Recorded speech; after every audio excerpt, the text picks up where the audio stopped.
Ladies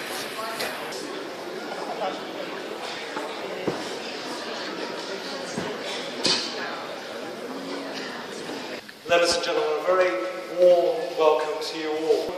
It's fantastic to see so many people turning up for this hustings meeting for Bradford West constituency.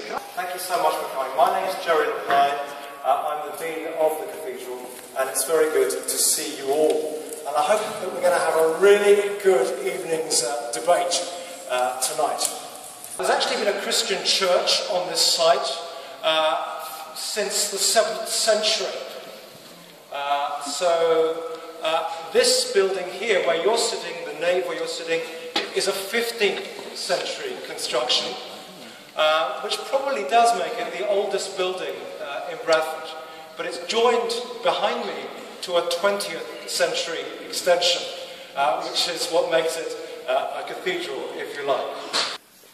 One of the key messages that we heard from the people inspired event across the country was the significant frustration that people felt about the amount of hot air and rhetoric and the adversarial nature of politics. People have come here to hear policies. That's what we want. We want to be educated. We want to make a rational choice on the basis of the policies that each individual has to offer. And therefore, we look forward to that. So, number one, 2 minutes for each candidate to make their policy headlines. And I'm going to be with George Grant, who will start. Over to you, George. Thank you very much indeed, Dean, for that introduction and prayer.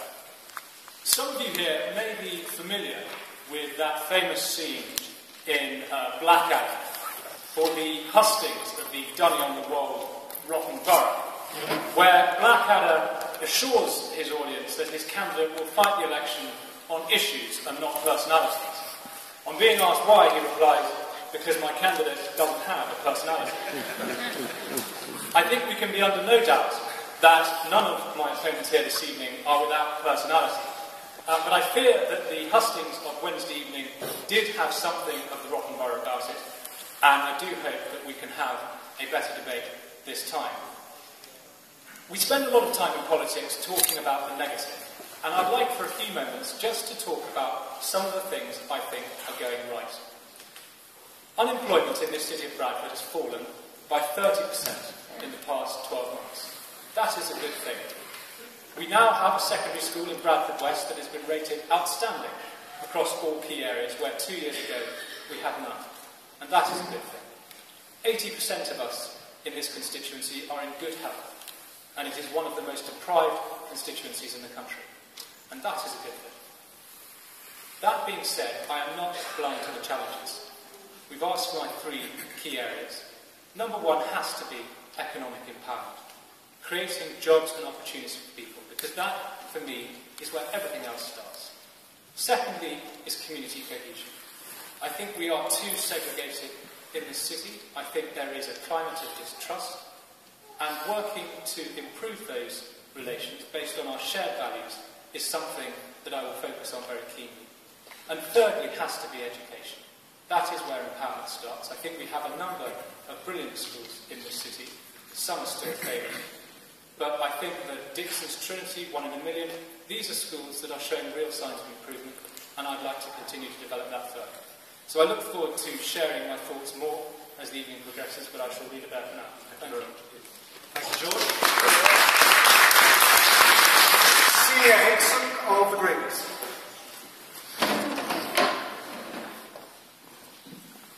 Is that okay? Okay. I am the Green Party candidate for Bradford West. We Greens are accused of tree-hugging and being anti-everything.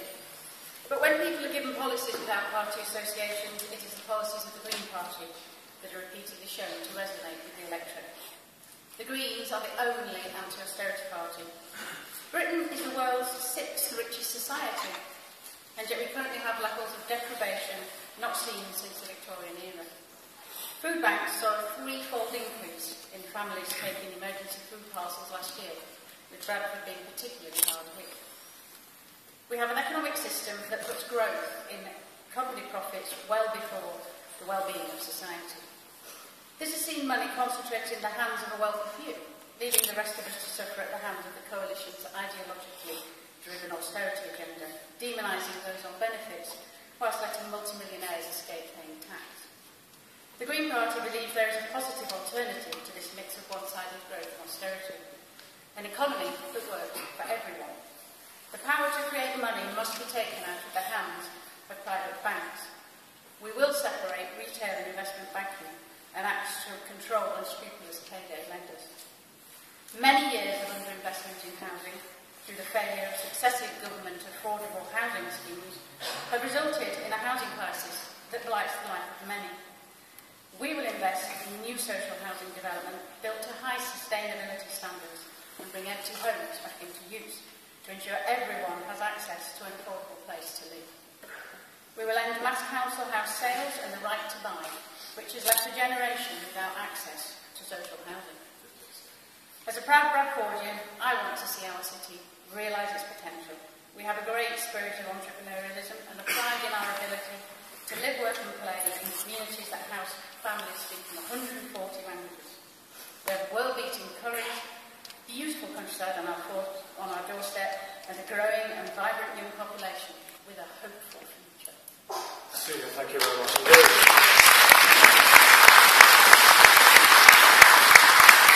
James McCaldy of The Independent Company.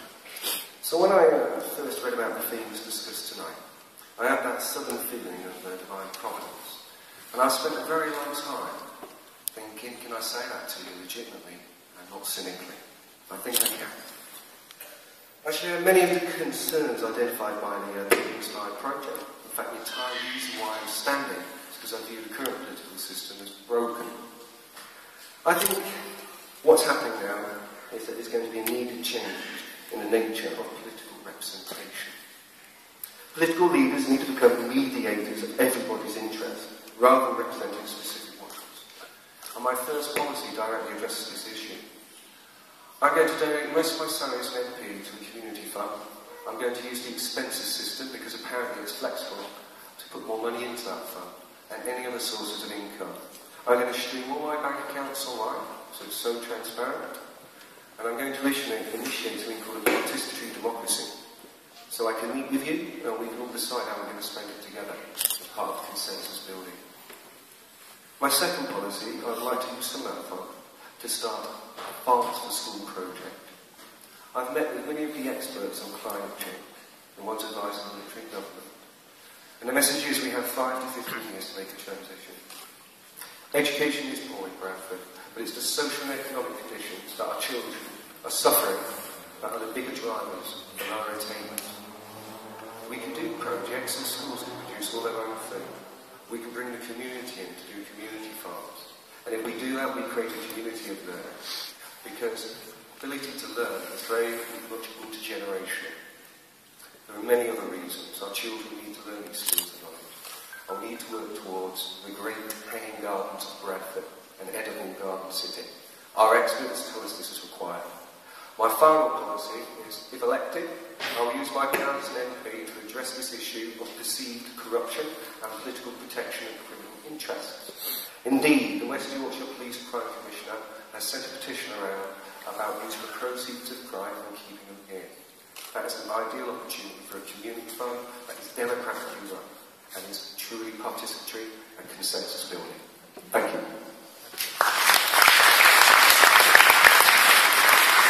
Naz Shah, Labour Party. Right, good evening, everybody. If I set out 3 main priorities, although we have more policies, education would have to be the first one. We would be capping class sizes for 5, 6, 7-year-olds. We would be putting in more qualified teachers into the classrooms, and we would be locally, which is more important to me, is how would we be implementing changes in the education system. We have had Professor Wood's report. London found itself in a very similar situation to what we find ourselves in today, which is we have educational failures. So we have Commissioner Professor Woods, who was the academic advisor on the London Challenge, and we have, I'm glad to say, we had his recommendations back last month, and we will be implementing them.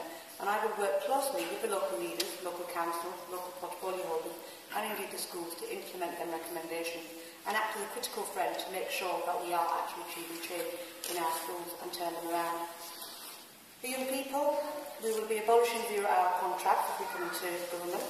We will increase the minimum wage over the term of Parliament to £8 an hour, and that will make real change. We believe in the living wage. We will bring 80,000 more apprenticeships into the country, and we will guarantee people who have been out of jobs a job after 1 year.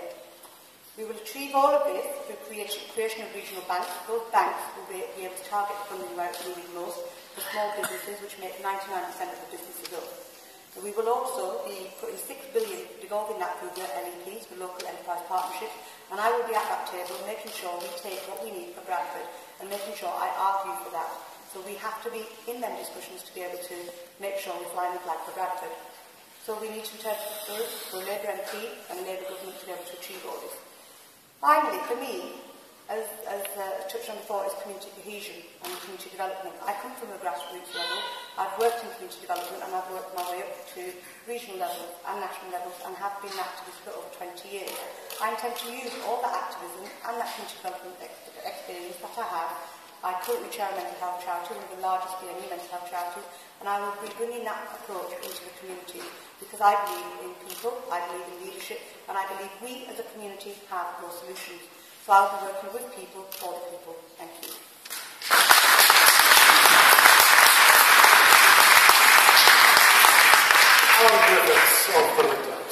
Thank you very much. Thank you for inviting me here tonight, and it's a pleasure to be able to. I think it's going to be slightly different hosting, certainly if you've seen the introductory information that's given to us. So I hope we'll have time to expand later on, so I will be very brief and just give you 3 bullet points, 3 things which I think are most important. The first thing is about continuing the process of developing economic recovery. But, and this is crucial, the benefits of that economic recovery have to be shared fairly, have to be shared so that people who need those benefits most get them first, rather than those who can manage a little longer without getting the benefits. And also I think it's important to say that the growth and recovery should not be at the expense of the environment. I mean, we're all very pleased that I'm sure that petrol prices and fossil food prices have gone down a little, but it does rather concern me what effect that's going to have on consumption and the environment in the future. The second is about giving people a good start in life, and that is certainly about education, and I'm sure we'll discuss education at some length later on. But it's also, it starts before people go into formal education. It's about improving the provision of nursery care. It's about law legislation about parental leave in order to give children, and very young children even, the very best start in life, so they can make the best of their education when they get there. And the third for me, which is possibly different for everybody else, is those who are in the previous hostings, and some people over there know I'm a general practitioner from my spare time, and I'm passionately concerned about the health service and the future of the health service in this country. There is a myth going around that there's a problem with the health service, it's unaffordable, it's broken, there's something desperate and dramatic has to do to change it. For some people, I suspect this is they propound this myth because of their ideology, because they actually want to see the end of the health service. Some people, I think, they genuinely believe it, but it is a dangerous myth. The health service is affordable, it is the cheapest and most effective health service in the Western world, and it doesn't need more efficiency, it's already extremely efficient, it just needs a little bit more investment to make it work well. And if elected, one of my prime wishes will be to fight and defend the health service as it is. Thank you.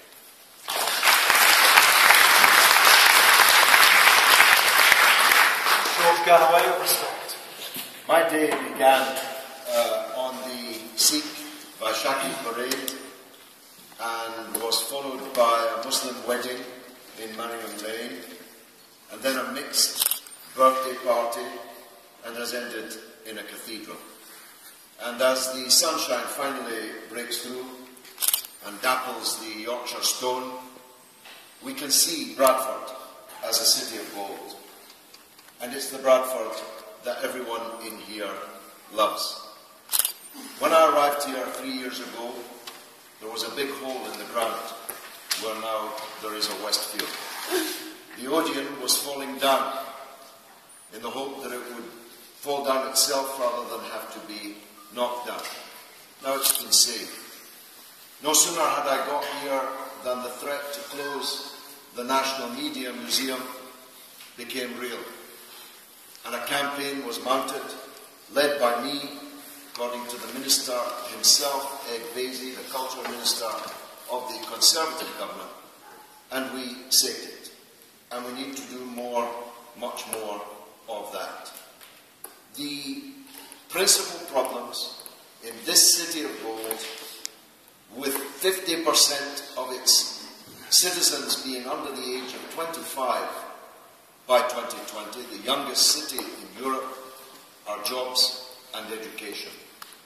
When I arrived here, our schools were the 5th bottom of the National League, and now they're the 2nd bottom of the National League.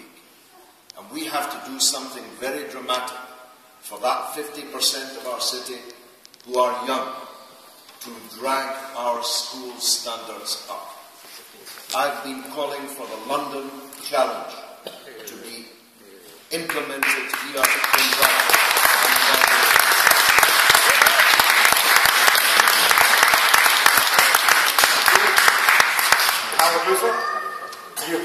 Thank you.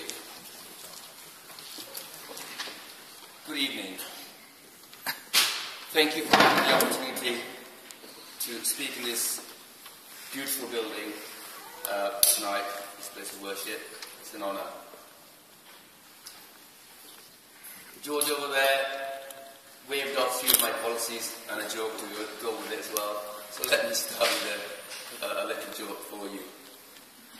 You know that politicians and nappies have one thing in common, and they say that they should change regularly and for the same reasons. I think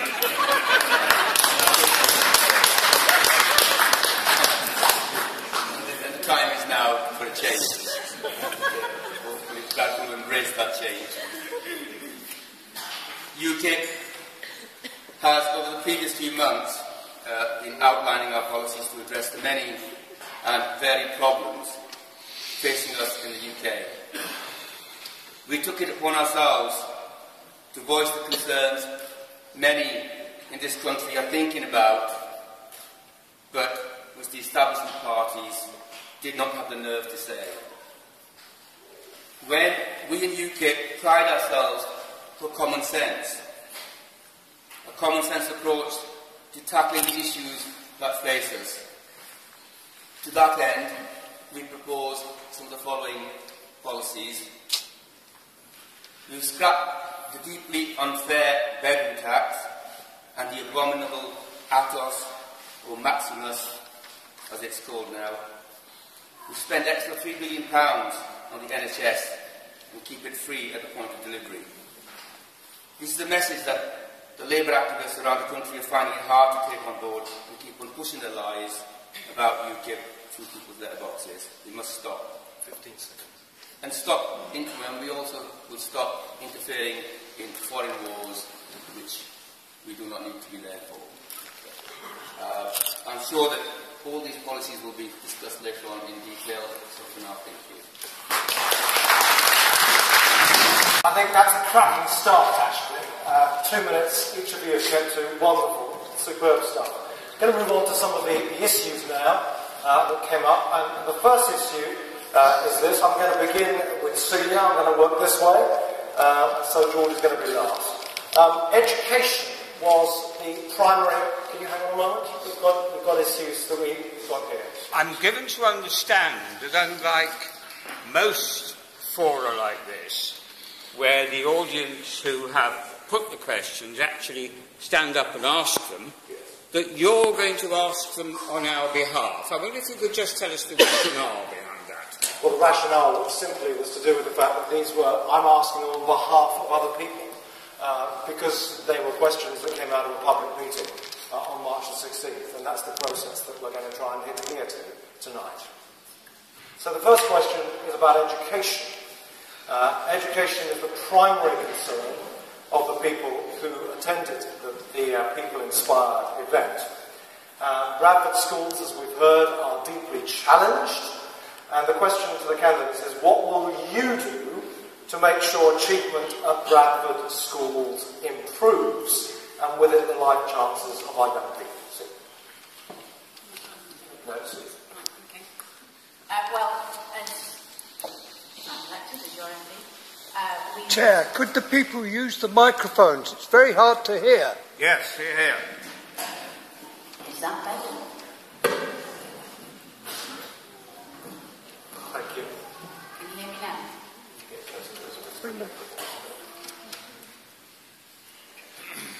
Okay. Right, I'm hoping everyone can hear me now. That's better, Right. yes. As your Green Party MP, I would be looking to implement our policy of moving to classroom sizes of 20 over the next 8 years. This is a bold policy, but it's about raising the levels of our young people's education to those that you can find in other parts of the education system, like private schools. They perform incredibly well because of the size of their classroom and the individual attention that young people can achieve. Early years education is obviously vital as well. Many of our Scandinavian neighbours don't start educating their children until the age of 7. We propose that that's a sensible move. Children should be introduced to the academic system before then, but not start formal education until the age of 7. And educational psychologists across the world agree that this is an ideal age to start teaching people, rather than it being from, as we do at the moment, a very early age. We remove SATs and a lot of the other league table type measurements simply because we don't feel that they are anything apart from teaching children to the test. And if you should ask someone to perform to a target, that's what they'll do, and not necessarily educate people for the future that they so hope to have. Thank you very much indeed.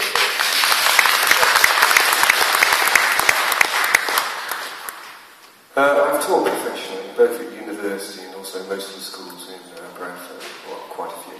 I've been described as an expert. First thing I'd like to say is there's no need for more reports. You need to talk to those of us that have been described as experts, and you need to chat to the learning advisors at Bradford College.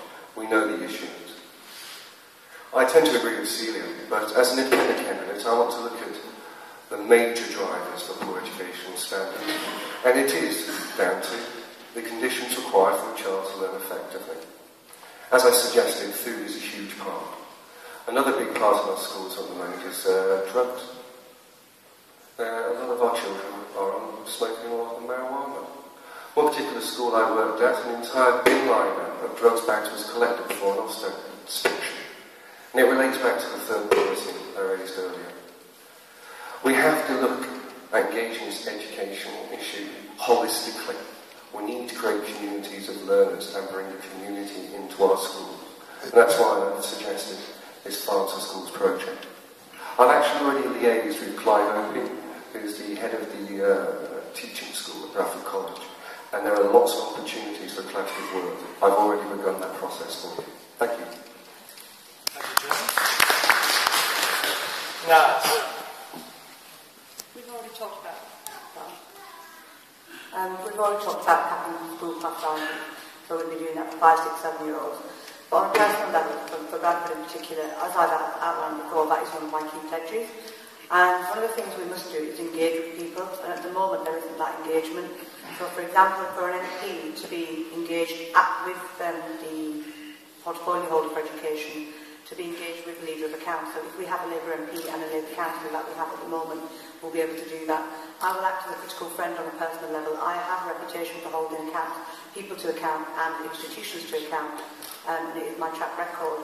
I will ask the questions. What I would pledge is if I work with people to ask them and create a culture of accountability.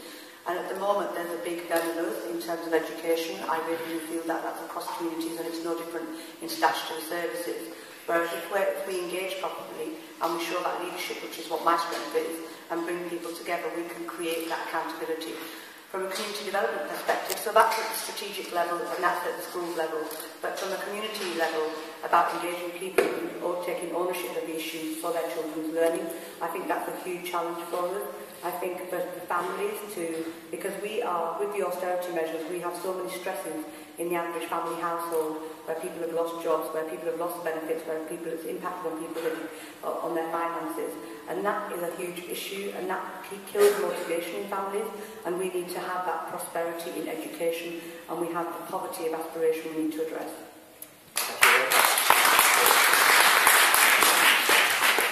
Thank you. Education, of course, is largely responsibility of the local authority and integrated in the individual schools. But there are a couple of ways in which a national politician and an MP can help improve it. And we've been asked what would we do, what would I do as an MP, and there are two things. One is, it is about providing the conditions, and one of the important conditions is finance. There's no doubt that there's a link between economic deprivation and poor educational achievement. One of the ways to improve this is, of course, as I mentioned earlier, making sure that the fruits of economic growth actually go to where it's needed, where there is economic deprivation. There's another specific ways to make sure that those schools who serve populations who are relatively economically deprived do get additional funding. People will recall, of course, the Crucial Premium, which has brought millions into Bradford West schools, and obviously as a national politician I will seek to continue that, so that people who need it most, the schools which have struggled with the difficulties of children coming from deprived backgrounds, are able to get the funding they need to provide smaller class sizes, the extra tuition that they need to do that. And the second thing is the status, if you like, of an MP as somebody who can challenge and can hold the ring, and to make all the various people who are expected to work together in education in particular.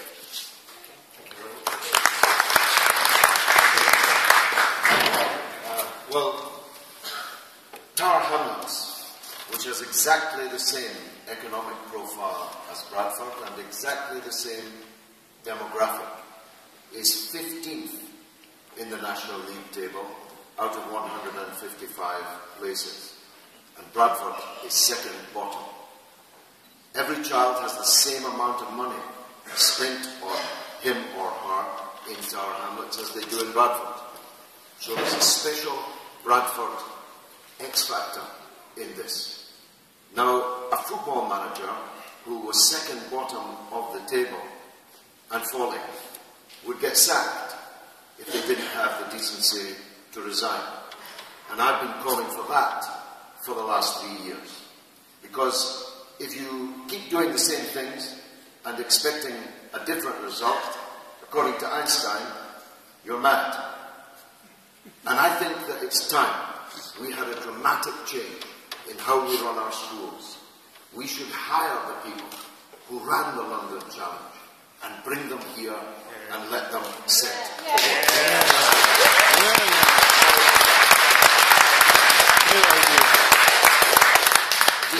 Education is not just about schools. I've been a Member of Parliament for almost 30 years. I opposed the introduction of tuition fees. And I remember well the Labour whip, because it was Labour that introduced them, shouting at me as I went into the no lobby. I remember him saying, it's only £1,000. And I remember what I said in return. Once you have established the principle of paying for university and college education, the only way is up. And I don't have time to develop just how far up it's gone. Thank you very much.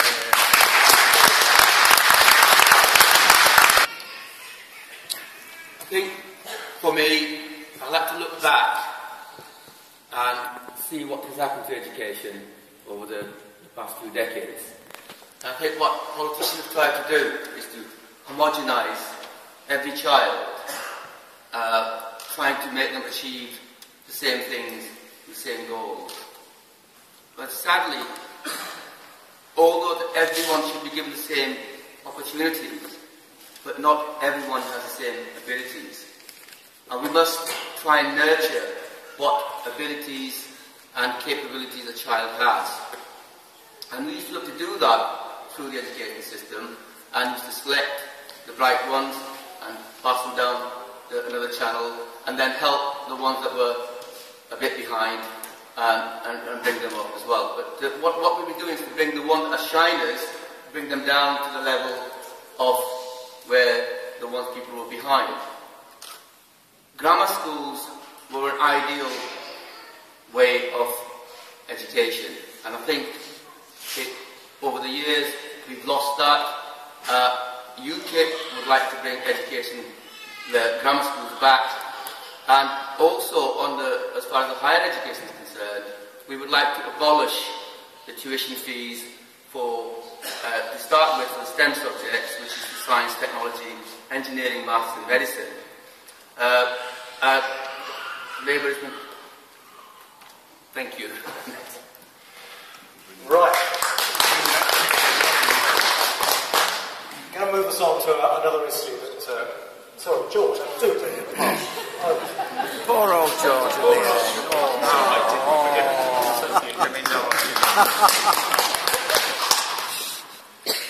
George, the other George here, spoke eloquently, as ever, about the need to bring dramatic change to education in this city.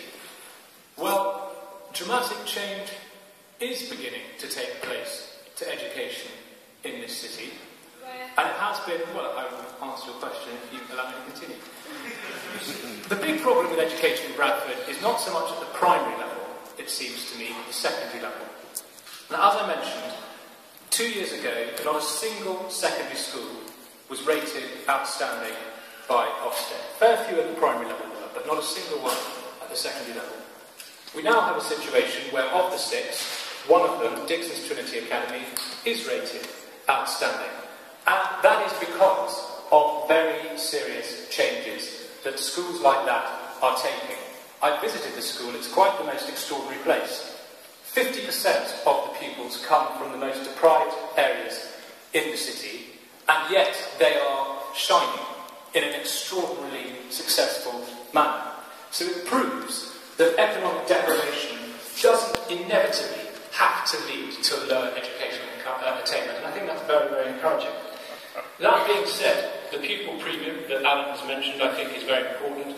I think we do need more resources, and I would certainly want to see that continue. I will let you in on a secret. It's not really a secret. It will have a negative impact because teachers won't want to come and teach at these schools. That is something that teachers have told me, and it is something that I think we need to do a little bit less of.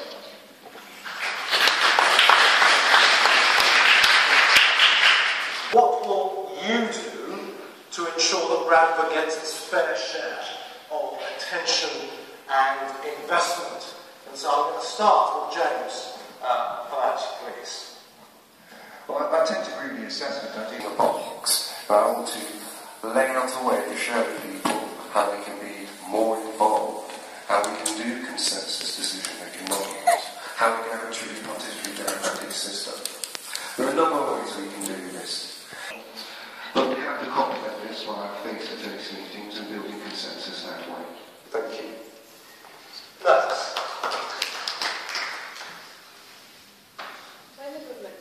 When the government devolved its money from financial settlements to local areas, what happened was cuts. So what's happening at the moment is we are not getting the finances here where we're needed. And it's not about being more effective at getting your fair share from the people who are in power, the people in London where the power resides. It's actually about devolving the power to the regions so that we can have direct control over our own destiny. And in a nutshell, our policy is for genuine devolution, democratic devolution, not the sort of joint authorities with somebody from each local authority meeting almost not exactly behind closed doors, but certainly a very limited number of people taking control. To have genuine devolution on a democratic basis so that the areas, the regions, my particular preference would be for Yorkshire, but the policy is that it can be done at whatever level that the local area wishes it to be done so, that the areas will actually have real control over their destinies, particularly over things such as economic development.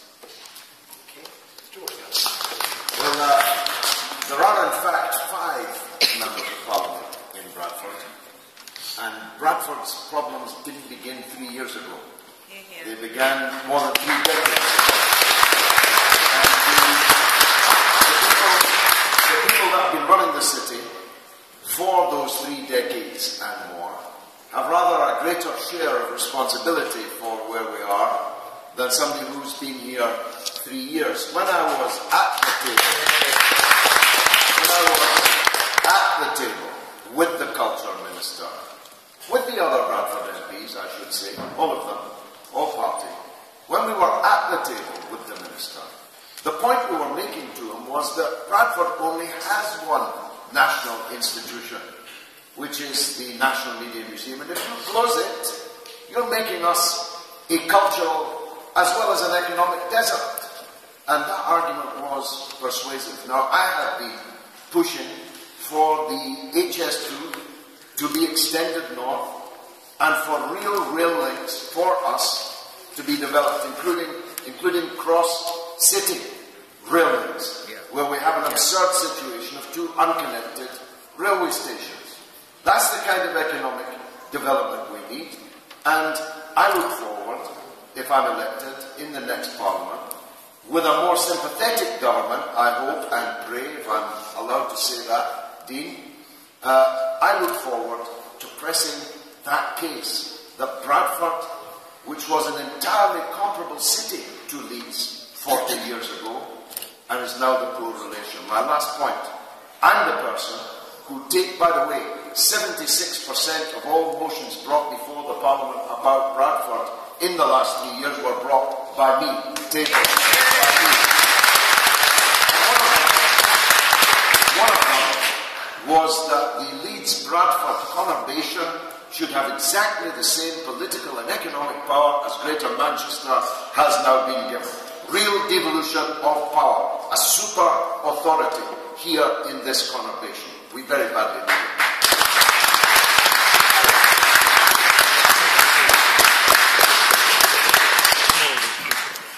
I think what Bradford needs main and foremost is to stop living in the shadow of Leeds and forge its own identity and rise above and be on level with Leeds. And that's the way that we're going to progress with this city.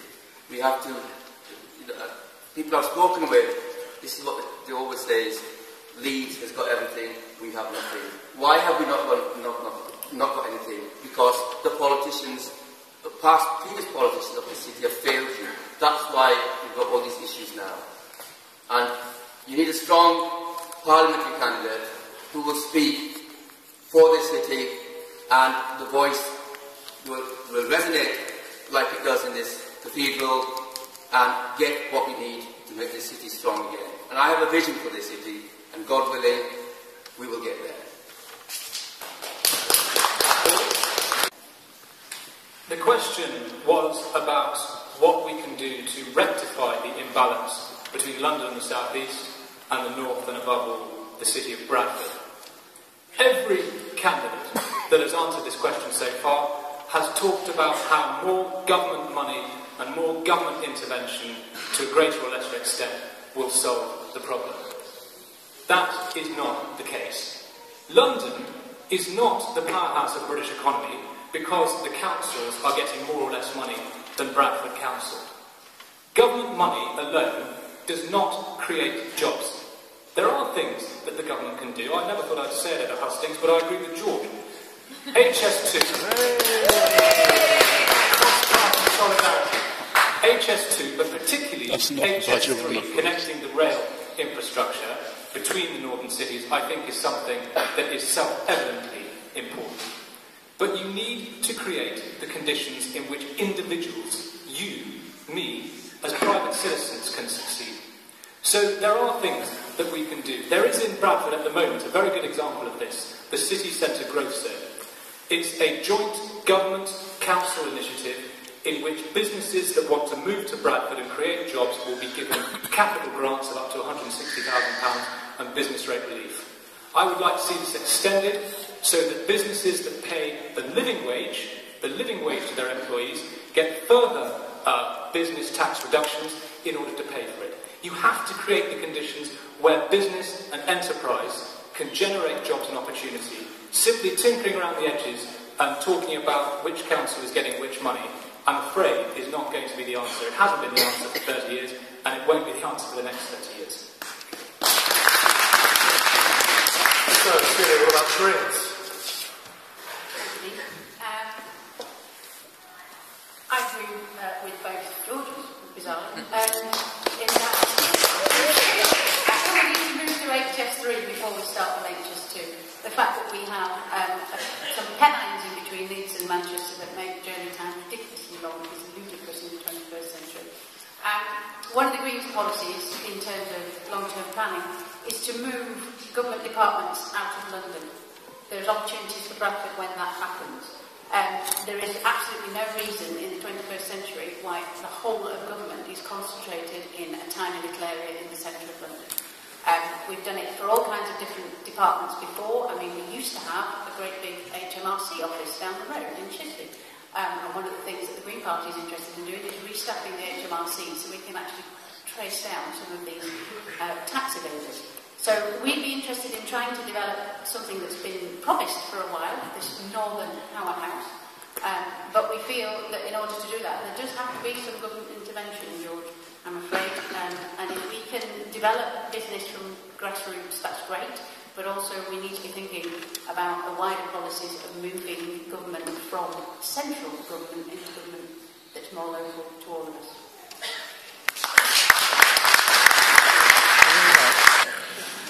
There's a big elephant in the room when we talk about infrastructure development and this wider north-south divide, and it is climate change. Now, a lot of people in the Green Party do not talk about exactly how bad it is. I went to a very revealing lecture a couple of weeks ago called Could Yorkshire Feed Itself? And I met some very important people that have advised government, and another one who's advising a couple of members of the military in the next couple of weeks' time. When we're looking at infrastructure development, people need to realise how precarious our food supplies are. There's one particular graph one expert's been told not to show to the public before fear of causing panic has really looked at this huge elephant in the room. And it's one of the ones which I think we really need to focus on. Good, right. Let's move on to the subject of employment, because that links with some of the stuff that's been coming up. There was a concern raised at the meeting about the creation of jobs, the lack of good quality employment opportunities in the city, the proliferation of zero-hour contracts. I'm going to ask each of the candidates what they would do to address this, and to begin with Naz Shah. We've already made a commitment to abolish the zero-hour contract. We have committed to raising the minimum wage to £8. So having a minimum wage in Bradford, we are already going to be implementing that locally. We will also be having 80,000 more apprenticeships across the UK and guaranteed jobs for people who have stayed out of work for a year. I think it comes back to, again, is creating, if we want to really create the opportunities for young people to skill up and have jobs, we need to invest in businesses. The only way we're going to invest in businesses and have business growth regionally is through the left and through the regional banking structure. At the moment, only 5 of the mainstream banks give businesses money. 99% of our businesses are small businesses. That's where the jobs are. That's where the wealth will be. If we have jobs locally and we skill people up, that will be individuals prospering. If individuals prosper, families prosper. If families do, communities do, and then the UK PLC does. So we have to put that money, and that isn't about creating any more, that isn't about borrowing any more money. That is actually the money that's already in the system, and the money that will be going through the left, the 6 billion, will be through taxes on tobacco industries, raising the mansion tax, and the non-doms, which we've just announced earlier this week, which was about taxing people who have businesses outside of offshore and actually using them taxes to implement those changes locally. So it's about devolving that money where it's actually needed and creating more skill set amongst young people.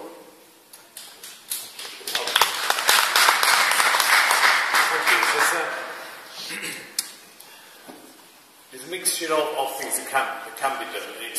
Part of it's about creating the conditions for employment, and this is something that government can do, and the example of the city centre growth zone is a very good one. In the end, most long-term stable employment comes from industry, from organisations, from companies who are providing employment opportunities, and we have to create the conditions, though, that they are brought to places where they're needed, and so it'll be a good example of the city centre growth zone. But there's also some direct things that can be done, and I think it does arise out of the previous discussion, moving government departments, bringing the economic centre insofar as it's possible to do so, and a significant amount of the reason why there's such a concentration in the south-east of London is because of the predominance of government departments. So we have a role to move them out into the north so we can get more strength. Obviously improve the infrastructure, which again comes down to the question about devolving real power to the area. So setting up the conditions for genuine employment to development and doing what can be done in terms of direct government intervention to bring employment. I will have a quick word about, if I'm permitted, about zero-hours contracts. We wouldn't, I think one of the questions we were supposed to do was have to be honest, and I won't say that we will abolish the zero-hour contract. For some people, zero-hour contracts is what is suitable for them and is what they want to do, particularly many young people or students who quite like that sort of flexibility, or people with young families. However, there are clearly exploitative and exclusive zero-hour contracts which would obviously have to be abolished. We could start with all those members of Parliament who are employing their own staff on zero-hour contracts. From all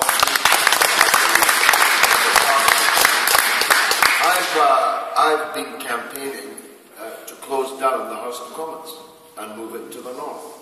The Palace of Westminster is a giant museum, and it's going to cost £3 billion to make it workable, to make it fit for purpose. No Parliament will ever be able to face the public opprobrium that would come from spending £3 billion. Therefore, it will continue to crumble and be unfit for purpose. How much better would it be to turn the House of Commons into a museum and build a new Parliament in the centre of the country, which actually is on the Leeds-Bradford border.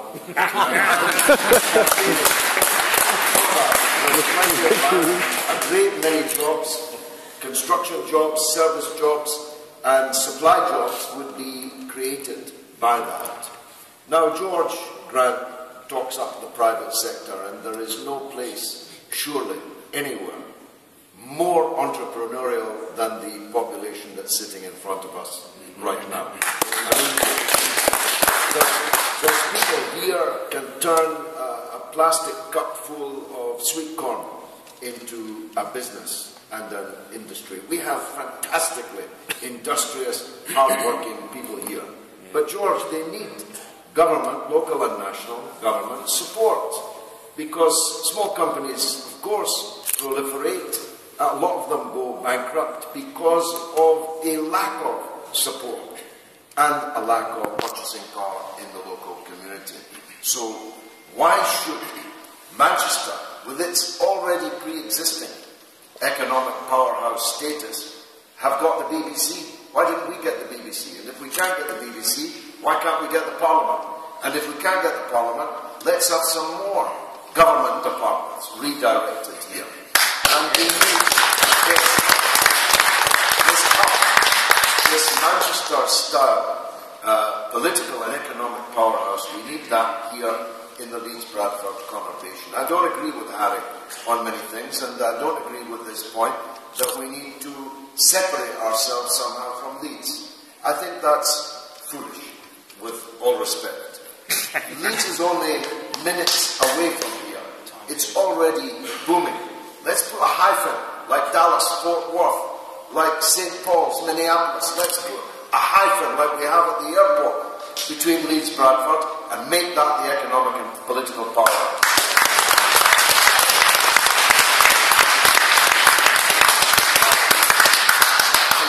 Thank you, George. I do agree with George on one point, that we should move the House of Commons nearby so that I don't have to travel far.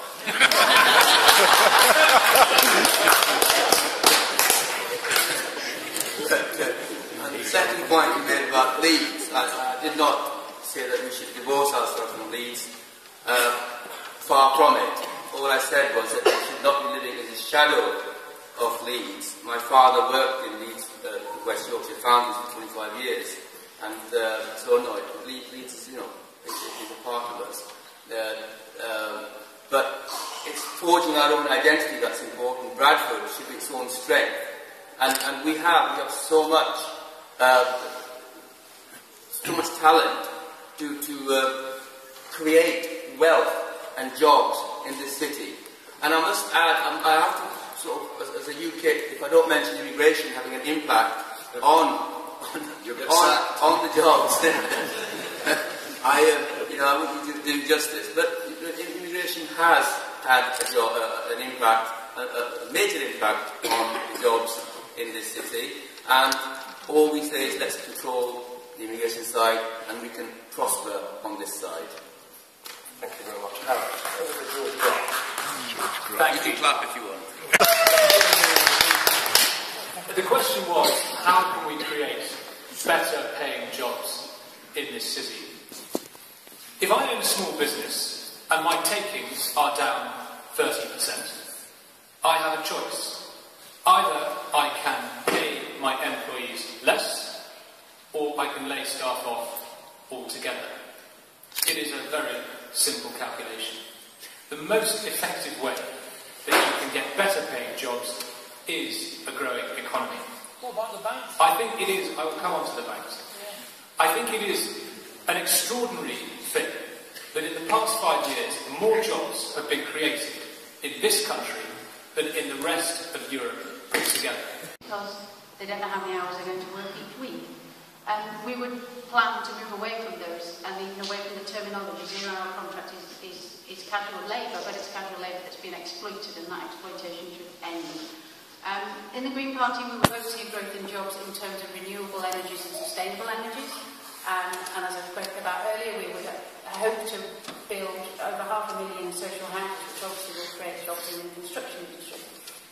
I used to work in business startup in this city, and we had an extraordinarily good record of starting small businesses. Many people went into self-employment. What we struggled to do was to get those businesses to expand to a point where they were more than one person. The banks were given huge amounts of money when they were given the quantitative easing. £368 billion of money came from you and me to the banks, on the premise that that would be lent to small businesses so that they could grow. And that didn't happen. What happened was the bonuses continued, and those people who benefited from the banking system as it stands continued to benefit. Small businesses did not see, they saw 8 pence in every pound of that money, so that they didn't expand, and a lot of them went under. We need to get those kind of large-scale corporate establishments under control.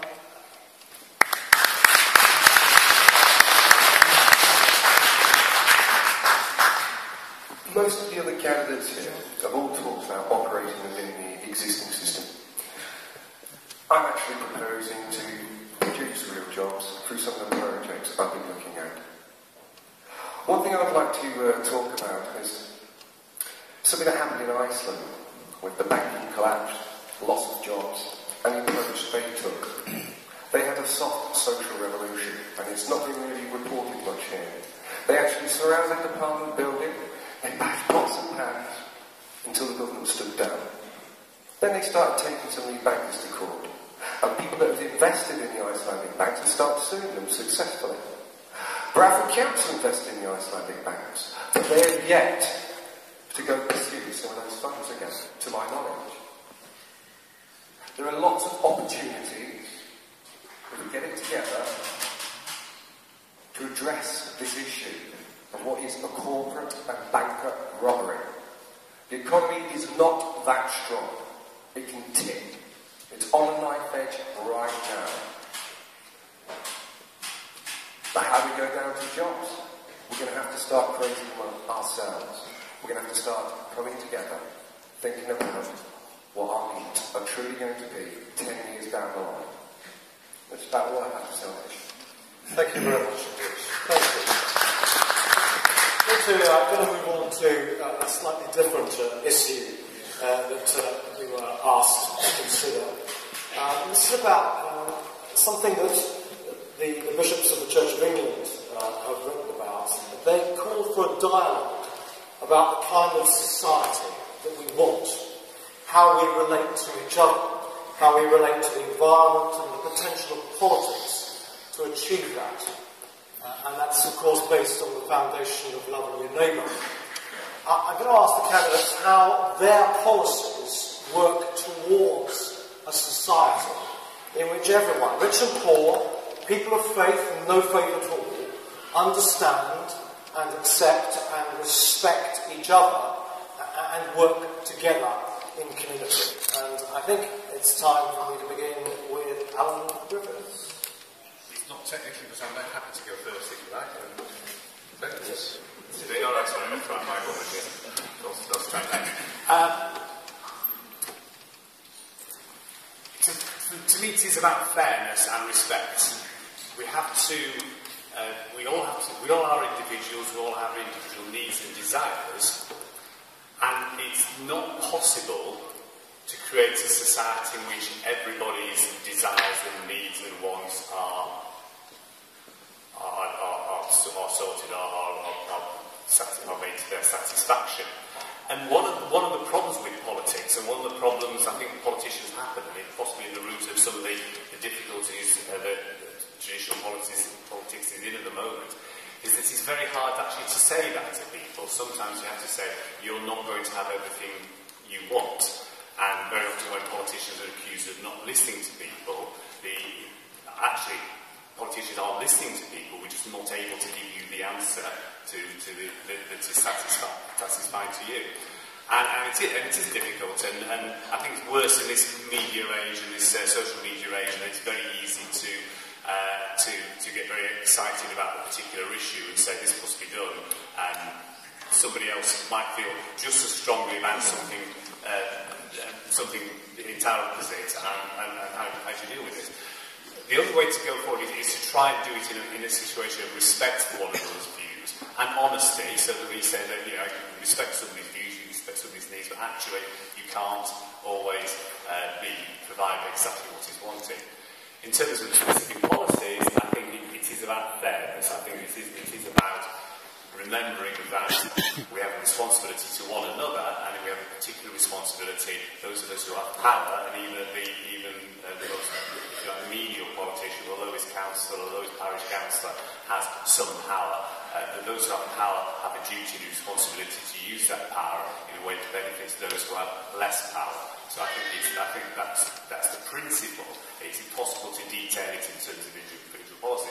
The principle is that those who have power should respect others, and that they should use that power in a way which is fair to those who have less power than they do.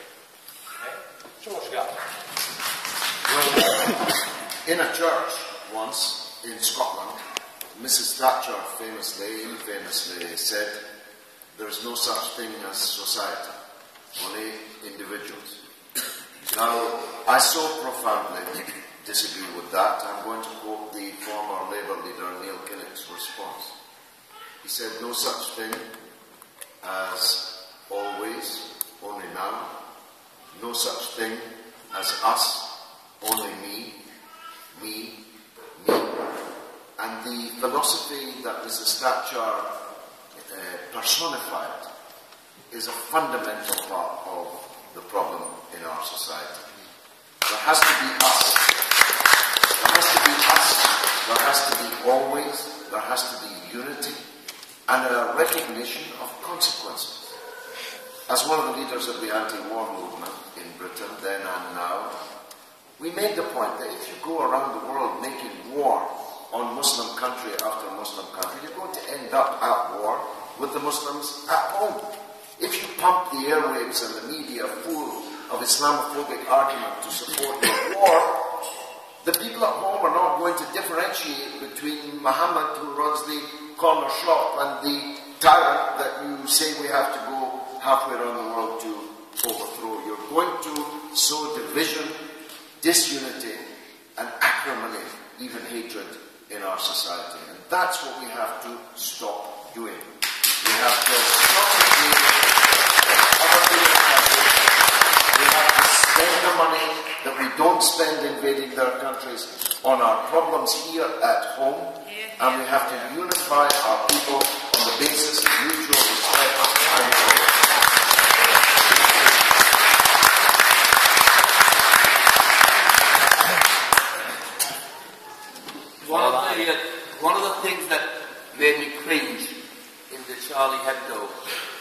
incident was when they said that they should have the freedom to offend was the primary thing, the freedom to offend. That is the freedom of speech, is when you got the freedom to offend. Now, I just can't understand how society can start from that basis, where you have the freedom to offend a people, nations, or anyone, or religions. Okay? We must change that around. We should be first and primary. We should have the freedom to respect each other, and that should be the core point that we should begin from. Not freedom to offend, but the freedom to respect. And we've got 3 Abrahamic faiths here, as well as people of non-faith, and we share so much history. Our roots go back to the same person. And why do we have divisions between these 3 faiths? I think we should start with uniting our faiths and working together in harmony. And I think around us, harmony will grow. That is what, even in the Quran, we have a book dedicated to the mother of Jesus, Mother Mary. We've got a whole book dedicated. Not many Christians know that the Quran contains a book dedicated to Mother Mary. When you learn these things, you realise how close we are to each other, and we can live in harmony, and we can live in peace. Thank you. I agree entirely with what's just been said there. I think that a greater understanding between different communities in this city and further afield will surely lead to greater respect. There is so much that we have in common on the basic elements, such as a belief in the importance of family. I am certainly not someone who believes there is no such thing as society or community.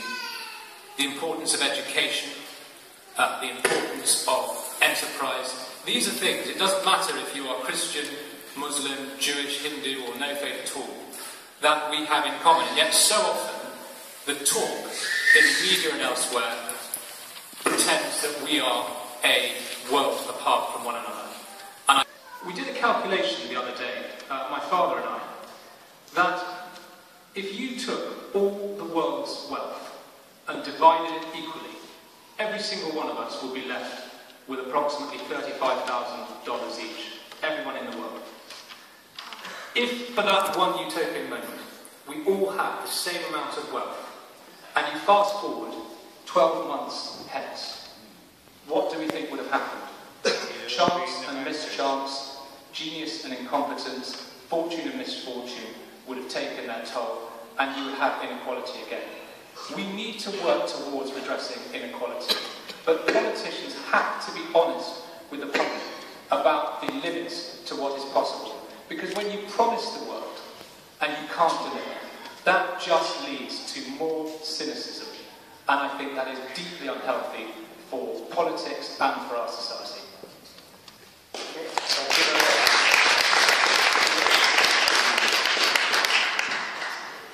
George talked about the wealthiest in society, and over the last 5 years into our recession, the wealthiest in our society are worth twice as much as they were, whereas previously the people on benefits have been targeted unfairly.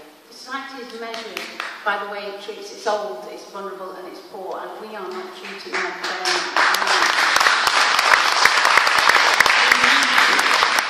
We need to narrow the gap between the haves and the have-nots. That's how a fair and equitable society comes about. We also talked earlier about society not existing in the time of Mrs. Thatcher. She also encouraged a policy of consumerism. We're all consumers. Unfortunately, we only have one planet, and we can't continue to grow in the way that we have done in the past. We need to consider carefully how we contribute without consuming. And I think one of the things that we've lost as a society is the ability to befriend and talk to our neighbours. Somebody talked about social media and technology interfering in that.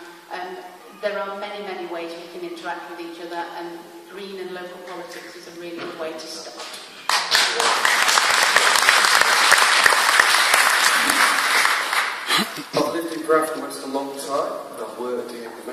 places, many of the schools, done many different things. It is a divided city. What doesn't help is when people play in identity politics and intentionally play upon our social divisions in order to mobilise people behind a given party or a given person. That's happened a lot. We have to stop doing that, and as Celia points out, the actual political enemies are the black bankers and the affluent. But people are turning this into a race-based identity politics that needs to stop. Bradford West is one of those places that if you can solve issues here and unite it, it's a model for the rest of the country. And it scares a lot of powerful people if we ever get our act together and unite like that. Some of the policies I'm suggesting are concrete. It's not going down to Westminster hoping to get a policy through. I'll be putting my money in. And the type of projects I'm putting in gets the community working together. I've already looked at the project for Peaceful City. I've already started to contact some of the people doing that. There are great ways we can move forward with this. But only if everyone agrees not to play in identity politics and play upon our social divisions. That's the only way we're going to move forward, if we actually start looking at actual concrete projects that get us working together, talking together, and out of our houses and interacting. And that's what I was proposing in my second policy. Thanks. I think there's a bit which we miss in Bradford, which is actually a celebration of the diversity that we do have.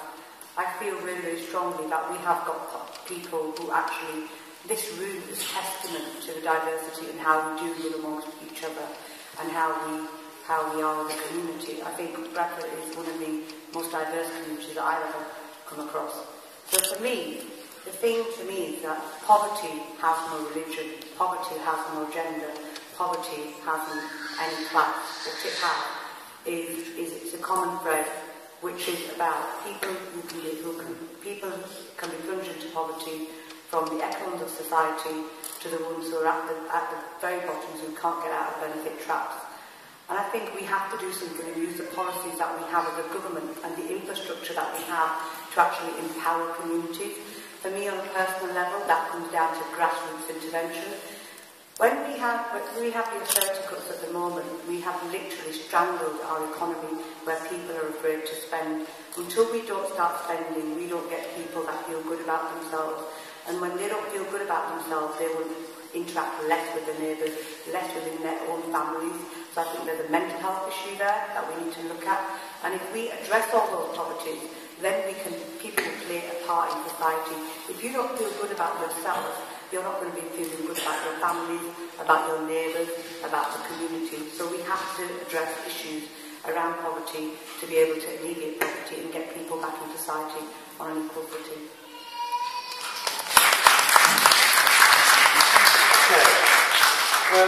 We're moving towards the close. I promised that we would get through by 8, and I want to keep to that.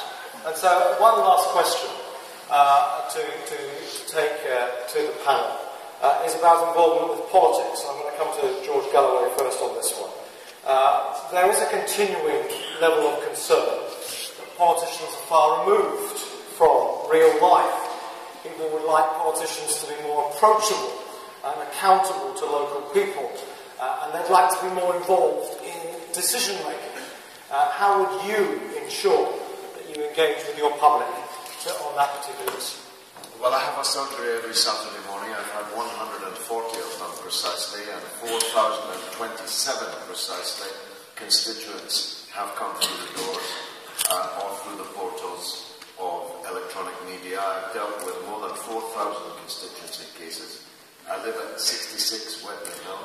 My phone number is 07894 585 465, and anyone can call me day or night, and many do. Though usually, if it's midnight, I know it must be a Bradford call. I sit there every Saturday and I deal with people's problems. And I think that that's what a political representative must do. I think on the broader issues, the perception is that politicians don't mean what they say. We say what we mean and we mean what we say.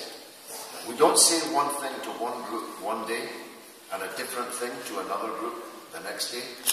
We don't say one thing in the run-up to elections and a different thing after the elections. We don't claim that we said this or did that in the past when we didn't.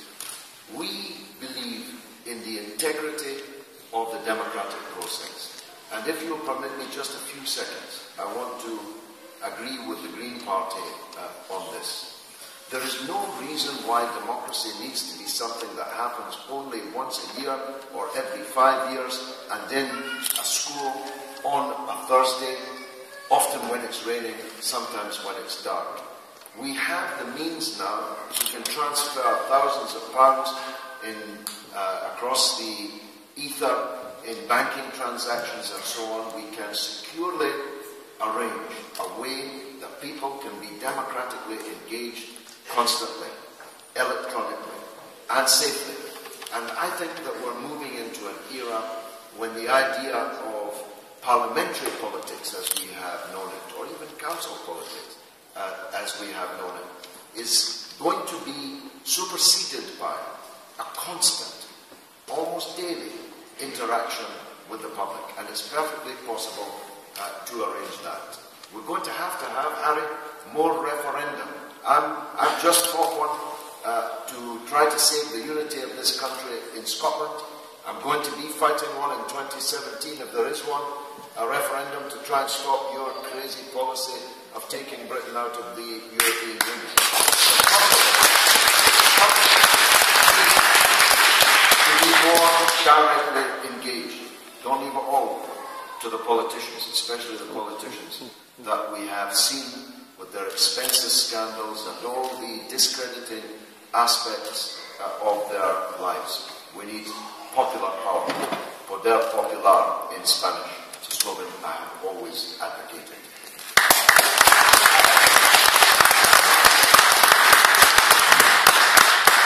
Thank you.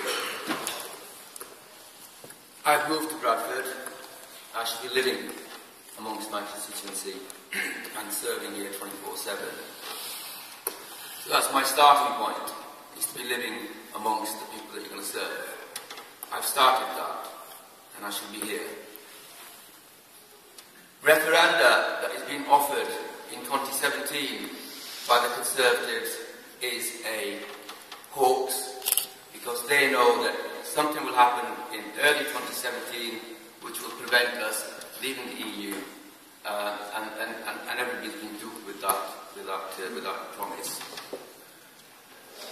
There's a very good reason why UKIP is pushing for exit out of the EU, and I'm sure that if people thought about it, they will come on board as well, and it just needs a bit of thinking on your parts. You've been, over the years, United Kingdom was the United Kingdom. You know, we were Great Britain before the EU. It served us great. We did all sorts of things.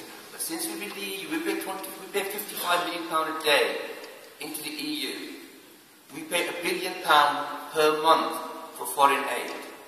If we had that in our coffers, I do not have a problem with that.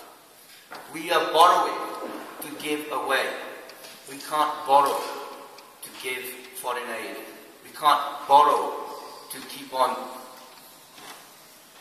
doing things that we can't. The Conservatives have said, one second please, give me. The Conservatives have said that they have halved the deficit.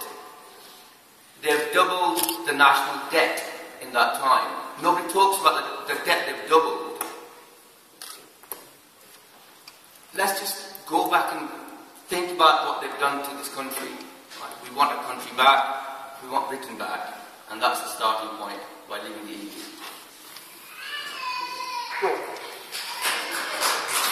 Follow that job. Can I just begin my remarks by saying how profoundly I disagree with Harry about the foreign aid commitment.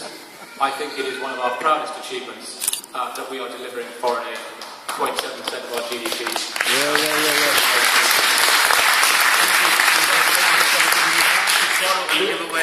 To borrow and give away. Thank you.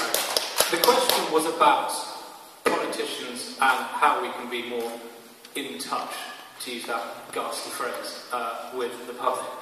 It's something that I'm sure every every single one of us on this panel will agree with, that actually going into politics and standing as a parliamentary candidate, I have met more interesting people from more diverse and extraordinary range of life in the past few months doing this than I probably did in the previous 15 years, and I'm someone who's lived and worked all over the world.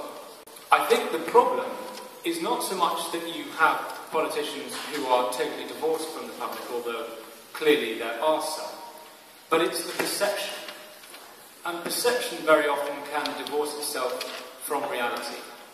Now, 100 years ago, politicians pretty much said whatever they thought, and that was fine for them. Then you move into the 24-hour media age, and every word is scrutinised and picked up on, and you moved into what I call the PR age. And I think politicians at that point became much more cautious and much more on message, on script. My life experiences bring me to where I am, and I used to say I'm not a politician until somebody pointed out to me and said, well, actually now, you stand for a lot of things, and that is what politics is really about. It's about what your politics are, what you stand for, to make a change, to make, to influence policy. I absolutely disagree with the gentleman saying that he can, on his own, he will be the only person who can propose it, because the whole point of a parliamentarian is to negotiate, lobby, and represent the needs of the constituencies, and to be able to achieve cross-party support in those changes. So if you want to change policy, if you want to change government, if you want to lobby, you must have consensus and you must have support from other parties. The point I'm trying to make in terms of having been politically involved for me, I feel that everybody, whether that's community activism, whether that's mainstream politics, has a role to play. And I'm a living example that it can be done on both ends of the spectrum. And I will certainly use my leadership to actually encourage on a personal level to get more people involved in politics, and in particular young people. And I think there's huge room for it. Thank you. Finally, Andrew. Thank you. Huge responsibility going last. Yes. On the narrow point, I live and work in Bradford West, and give or take some minor boundary changes and one and brief period in another house I have done for the last 30 years, and I'm not going anywhere. So in that sense, I'm engaged with the community that I seek to represent. The question, though, was about, I think in general, about the disengagement or the perceived disengagement of politicians from the real world. And I think it's important to address that. I did raise it slightly earlier. Yes, consensus is important, but decisions have to be made. And it isn't enough to say, I can sort out, I can decide what's right, whatever process, what's right in my little patch. We're talking about elections to a national parliament here, which is going to make decisions which are going to affect the whole country. And there will be disagreements. There will be honest disagreements. You can't, people have different views on what the level of tax should be, whether or not there should be zero-hour contracts, whether non-DOMs should get be more tax or less off lightly. There are honest disagreements, and people who go into politics seek to do the best they can as they see it, and their honest desire is to, they believe, and that's possibly one of the issues I have with some of the identity politics, is that rightly or wrongly, we may disagree very strongly with what people say about something, their belief is they're doing it for the good of society as a whole. So there will be disagreements, and I think that's the problem, and it does reflect the media, and I have to say, yourselves, possibly not yourselves, but the greater public, is that perhaps we do get the politicians we deserve.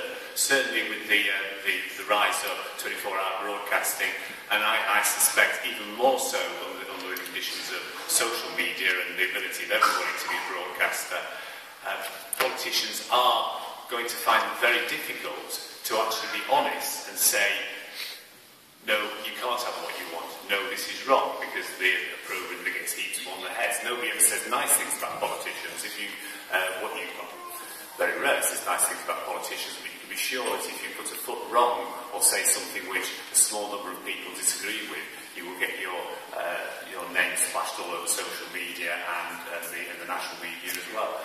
So, to a certain extent, politicians behave the way they do because that is what they've had to do to get themselves elected in the circumstances which they find themselves. And so, to be positive, rather than depressing answer, to be positive, I really do think that the event we've had today is the start of something a little different to that, because it is actually about saying we want to talk about things, how politics is done, what are the factors, what are the things that are stopping us being able to actually be honest. There's a quick criticism of, one of the criticisms in the thing I read was people wanted politicians who were more honest, but an honest politician is asking for trouble, and we have to actually create a society where the honest politicians can actually be honest and not find themselves in great difficulties as a result of that. And the steps that's being taken now are the start of the steps which I think are going to create that, for which I applaud you, and to find the final word then is I applaud the cathedral and the church worldwide for trying to run these sorts of events. Thank you very much indeed. Well, ladies and gentlemen, it was definitely our prayer that we would hear from the candidates and hear some of their policies. I'm really thrilled because we have heard that. But there are many, many questions that I haven't been able to ask because of the time. I was told that question time on the BBC recently, they only asked 3 or 4 questions for an hour. And I didn't believe it. But coming here tonight, now I know. Actually, some of these are complex issues, and we haven't been able to cover all the ground. But we've covered some of it. And it's felt good. You have heard from each of your candidates. And on your behalf, I wonder if you might thank these candidates for what they've given this evening.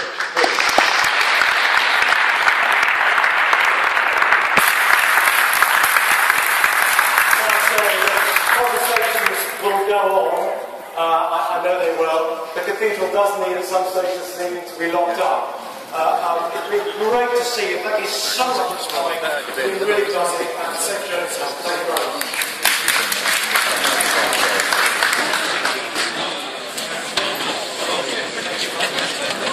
Thank you very much.